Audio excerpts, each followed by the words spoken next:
Class तो मैं आपको हिस्ट्री का सेकंड चैप्टर करा रही थी और उसमें मैंने आपको यहाँ तक बता दिया था, that is managing the new kingdom. अब वो मैनेज करने के लिए मैंने आपको बताया कि हेरिडिटी चलती वहाँ पे, मतलब राजा का बेटा राजा बनेगा, सेनापति का बेटा सेनापति बनेगा। अब राज्य चलता कैसे था? तो पहले तो था रेवेन्यू कलेक्शन, जो रेवेन्यू था उसको कलेक्ट किया। रेवेन्यू और टैक्सेस, जो टैक्स हम कहते हैं, कर, were the main source of income of the medieval king. जो मध्य भारत के जो राजा थे उनके लिए इनकम का सबसे बेस्ट सोर्स जो था वो रेवेन्यू या टैक्स सिस्टम था। Therefore revenue collection was the most important part of managing kingdom. तो आप कह सकते हैं कि रेवेन्यू कलेक्शन करना किंगडम मैनेज करने का सबसे इम्पॉर्टेंट पार्ट था। Taxes were levied on the various resources produced in the kingdom. Taxes लगाए किस पर जाते थे? किंगडम में जो भी चीज़ें उत्पन्न की जा रही हैं, चाहे वो गुड्स हों, चाहे वो फसलें हों, कुछ भी हों, उन पर टैक्स लगाए जाते थे। The peasant, cattle keepers and artisan use to give a part of their produce as a tax. देखिए, जो भी जनता है उसमें जो भी कोई भी कार्य करता है उसको अपनी जो भी इनकम है उसका एक पोर्शन जो होता था वो राजा को टैक्स के रूप में देना पड़ता था। The traders also had to give a part of their income as tax. जो व्यापारी होते थे उनको भी देना पड़ता था एक पार्ट अपनी इनकम का टैक्स के रूप में। Very often tax were collected as rent for using the resources on the land that the ruler own.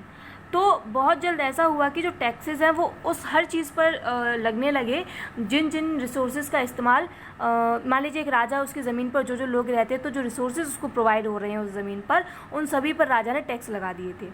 ठीक है। The resources collected as tax were used to pay the expenses of the royal household, construction of temple and forts, managing the kingdom and fighting wars for protecting the expanding the territories. अब जो tax उनके पास इकट्ठा हो गया है वो उसका खर्च कहाँ करते थे? पहले तो जो रॉयल फैमिली है उसको अपने खर्चों के लिए जो पैसे चाहिए तो वो भी टैक्स से वो लेते थे। उसके अलावा फोर्ट वगैरह बनवाए जा रहे हैं वो भी वो टैक्स से लेते थे। राजा वगैरह मंदिर बनवाते थे, इमारतें बनवाते थे तो वो भी टैक्स का ही रुपया लेते थे।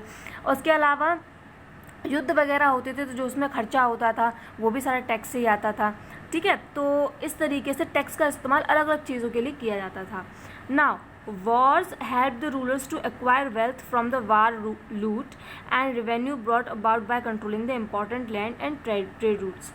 देखिए, जो युद्ध वगैरह हुए, मान लीजिए राजा ने कोई नई ज़मीन जीती तो वहाँ से जो सोना है, रुपया है, पैसा है वो उसको मिल गया, वो इकट्ठा हो गया। उन लोगों पर टैक्स लगाए तो उसके पास और पैसा इकट्ठा हो जाएगा। इसके अलावा जो है जो ट्रेड रूट्स थे, मान लीजिए एक राजा है, उसकी एक टेरिटरी है, उसमें से कुछ ऐसे रास्ते हैं जहाँ से होकर बहुत भारी मात्रा में व्यापार होता है जिन रास्तों से, तो वो वहाँ पर ज़्यादा मात्रा में टैक्स भी लगा देता है। तो इससे भी उसको पैसे, जो भी उस मार्ग से होकर गुजरेगा उसको एक टैक्स देना पड़ेगा। जब वो उस टैक्स को देगा तभी वो उस मार्ग से गुजर पाएगा, तो उससे भी उसको पैसा मिलता था। Special officials were employed for collecting revenue. देखिए, टैक्स कलेक्ट करने के लिए एक समिति आप कह सकते हैं स्पेशली बनाई गई थी।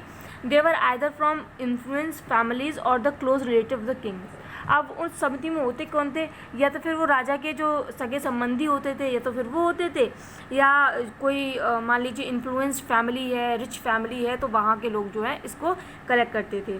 सच पोजीशन वर ऑफन हेरिटरी। ज़्यादातर जो ये पोजीशन होती थी वो हेरिटरी, मतलब मान लीजिए कोई व्यक्ति है जो टैक्स इकट्ठे करने का काम करता है तो उसका बेटा होगा वो टैक्स इकट्ठे करेगा, उसका बेटा होगा तो वो टैक्स इकट्ठे करेगा, तो ये हेरिटरी होता था। Now land grants. अब ये क्या है? The king often gave grants of tax free land to Brahman and temple authorities. कभी कभी क्या होता था, जो राजा होता था often gave grant of tax free land. ज़्यादातर वो, जैसे मान लीजिए कोई ब्राह्मण है, उसने पूजा वगैरह की तो उसको दान में वो एक ऐसा ज़मीन दे देता था जिस पर उसको टैक्स नहीं देनी पड़ेगी ब्राह्मण को, या टेम्पल अथॉरिटीज़ को दे देते कि ये लो, ये ज़मीन ले लो और इस पर तुम अपना मतलब टेम्पल वगैरह बनाओ, तो बिना टैक्स के वो उस पर कभी कभी दान में दे देता। The land grant were recovered on copper plates विच वोर अ रॉयल सील। देखिए, ग्रांट किस पर होते थे? एक कॉपर प्लेट सी होती थी, कॉपर का एक बना हुआ होता था जिस पर रॉयल की सील लगी होती थी, तो इससे पता चल जाता है कि इस पर आपको टैक्स नहीं देना है। This plates were then given to the recipient and of the land. Those who receive the land could collect tax from it. देखिए, जिन लोगों के पास ये सील होती थी वो क्या कर सकते थे, वो टैक्स कलेक्शन का काम कर सकते थे। History of the king of Kashmir, Kashmir के राजाओं की यहाँ हिस्ट्री आपको दी गई है। Kalhana who lived in the 12th century composed a long Sanskrit poem on the history of the king of Kashmir. एक कवि रहे कल्हना, उन्होंने 12वीं शताब्दी के थे वो, और उन्होंने संस्कृत की एक पोएम लिखी जिनमें उन्होंने कश्मीर के राजाओं के बारे में लिखा। The historical poem known as Rajatarangini और द रिवर ऑफ किंग्स, उसको क्या कहा जाता है, राज तरंगिनी, जिसका मतलब है रिवर ऑफ किंग्स, राजाओं की नदी। प्रोवाइड्स वैल्यूएबल सोशल एंड, इसको कल्हड़ है ये, अगर आप हिंदी में इनको लिखेंगे, देखिए ये जहाँ तक है कल्हड़, ठीक है, ये हैं। तो इन्होंने जो बुक लिखी थी वो थी राज तरंगिनी, शायद इस तरीके से होगा, मुझे आइडिया नहीं है लास्ट वाले वर्ड्स का, पर इसी तरीके से होगा ये, ठीक है। तो उन्होंने ये जो बुक लिखी उसमें राजाओं की सोशल और पॉलिटिकल इन्फॉर्मेशन थी, कश्मीर के राजाओं की। To write this composition Kalhad has used a variety of historical sources such as inscription document, eyewitness account and earlier historians। तो कल्हड़ ने इस किताब को लिखने से पहले बहुत से हिस्टोरिकल रिसोर्सेज, मतलब उन्होंने क्या किया कि जो शिलालेख वगैरह हैं या कुछ किताबें उन्हें लिखी हुई मिल गई, या आई विटनेसेस जो थे, जिन लोगों ने राज्य को देखा था उस समय पर थे, उनसे पूछकर जानकारी इकट्ठी की और तब उन्होंने ये पोएम लिखी अपनी।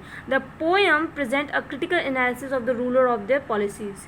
तो इस पोएम में उन राजाओं के द्वारा जो पॉलिसीज़ बनाई गई थी उनका आप कह सकते हैं कटाक्ष है, उस पर आलोचनात्मक रूप से उन्होंने ये पोएम लिखी है, राज तरंगिनी, ठीक है। तो आगे बढ़ते हैं। Conflict in the early medieval kingdoms.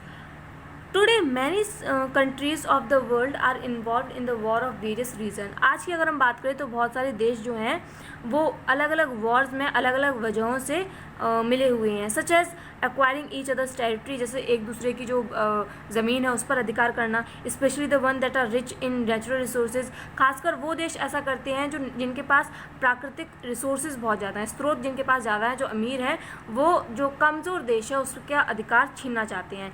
Acquiring land rich in natural resources, capturing trade routes and obtaining wealth were some of the main reason for fights between many early medieval kings and attack by the foreigner rulers. देखिए, जिनके पास natural resources हैं, land rich in natural resources, capturing trade route, जिनके पास ऐसे ऐसे व्यापार के रास्ते हैं जहाँ पर व्यापार की आवाजाही बहुत ज़्यादा होती है, and obtaining wealth from their means, और वहाँ से वो जो है टैक्स वगैरह लगा के ज़्यादा पैसा इकट्ठा करते हैं। इसी तरीके की कुछ जो फाइट थी वो medieval किंगडम्स के बीच में थी, राज्यों के बीच में थी, और ये जो है and attacks by the foreign rulers, और इनके ऊपर फॉरेन रूलर्स जो थे, जो विदेशी थे, उन्होंने भी इन पर आक्रमण किया था। तो अब जो मैं आपका पढ़ाऊंगी वो स्ट्रगल ऑफ कन्नौज है, जब मैं नेक्स्ट वीडियो में आपको बताऊंगी। आई होप आपको समझ में आया हो, ना आया हो तो आप उसे पूछ सकते हैं लाइव क्लास में।